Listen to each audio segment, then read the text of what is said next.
नमस्कार। जेई के रिजल्ट्स आते ही एक रेस शुरू हो जाती है, बड़े बड़े दावों की रेस। लेकिन इन दावों में सच्चाई कितनी है, आज हम इसी की पूरी पड़ताल करेंगे। तो चलिए सबसे पहले बात करते हैं इस क्लेम गेम की। ये वो भ्रामक और अक्सर एक दूसरे से बिल्कुल अलग दावे हैं जो हर साल रिजल्ट्स आने के बाद हमें देखने को मिलते हैं। ये सवाल तो हर साल उठता है सोशल मीडिया पर, अखबारों में, कि भाई एक ही स्टूडेंट, एक ही टॉपर और उस पर दावा करने वाले 4 अलग अलग कोचिंग सेंटर्स, आखिर सच कौन बोल रहा है। होता यह है कि जैसे ही रिजल्ट्स आते हैं एक एडवर्टाइजिंग वॉर छिड़ जाती है। हर इंस्टीट्यूट पूरे पूरे पेज के एड से लेकर सोशल मीडिया कैंपेन्स तक हर टॉप अचीवर को अपना स्टूडेंट बताने की होड़ में लग जाता है। और इस सब के बीच में स्टूडेंट्स और उनके पेरेंट्स बिल्कुल कंफ्यूज हो जाते हैं। उनके लिए समझना मुश्किल हो जाता है कि इसमें से मार्केटिंग क्या है और असलियत क्या है। तो इस पूरे शोर शराबे से सच को अलग करने के लिए हमने एक बहुत ही साफ और सख्त मेथोडोलॉजी अपनाई है। चलिए आपको बताते हैं कि हमने इन दावों को कैसे परखा। देखिए, सबसे जरूरी बात यही है कि आखिर स्टूडेंट का मतलब क्या है।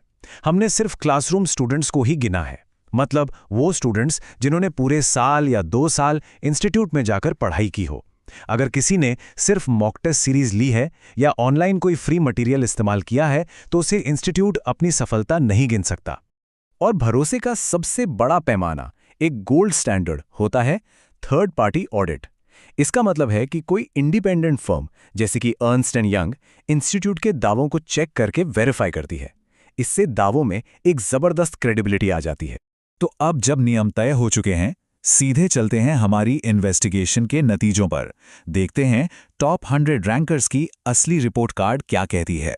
हमारी टीम ने टॉप 100 में से 95 स्टूडेंट्स का primary coaching institute successfully track कर लिया। बाकी 5 का डेटा क्लियर नहीं हो पाया।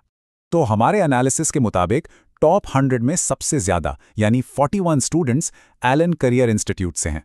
उसके बाद नारायणा 19 स्टूडेंट्स के साथ और श्री चैतन्य 18 स्टूडेंट्स के साथ आते हैं।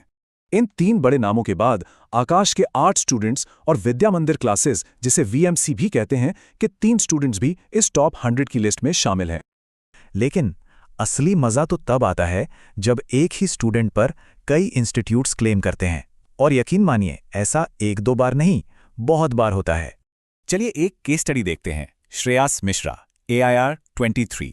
इन पे विद्या मंदिर यानी VMC और नारायणा दोनों ने क्लेम किया।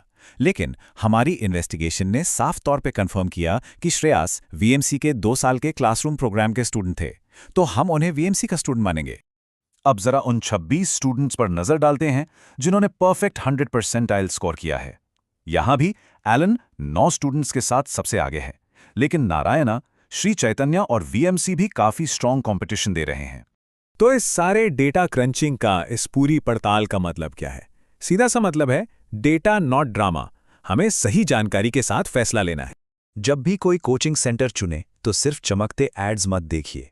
3 जरूरी कदम उठाइए। पहला, पूछिए कि क्या उनके दावे थर्ड पार्टी से ऑडिटेड हैं। दूसरा, कंफर्म करिए कि टॉपर्स क्लासरूम प्रोग्राम के हैं या सिर्फ टेस्ट सीरीज के। और तीसरा, सिर्फ टॉप 1% पर फोकस मत करिए, उनका ओवरऑल सक्सेस रेशो क्या है ये भी देखिए। एक बात हमेशा याद रखनी चाहिए, एडवर्टाइजमेंट कोई सबूत नहीं होता। फ्री कंटेंट या मॉक टेस्ट का मतलब फुल टाइम कोचिंग नहीं है। और सोशल मीडिया पर एक इमोशनल रील देखकर फैसला नहीं लिया जाता। असली मकसद सबसे बड़े बिलबोर्ड वाला इंस्टीट्यूट नहीं, बल्कि अपने लिए सबसे बेस्ट फिट इंस्टीट्यूट ढूंढना है। आखिर में एक बड़ा सवाल, जब एड्स कहानियां सुनाते हैं तो सच का पता लगाने की जिम्मेदारी किसकी है? शायद इस मार्केटिंग की दुनिया में डेटा मांगने और ट्रांसपेरेंसी की डिमांड करने की असली ताकत कंज्यूमर के ही हाथ में है।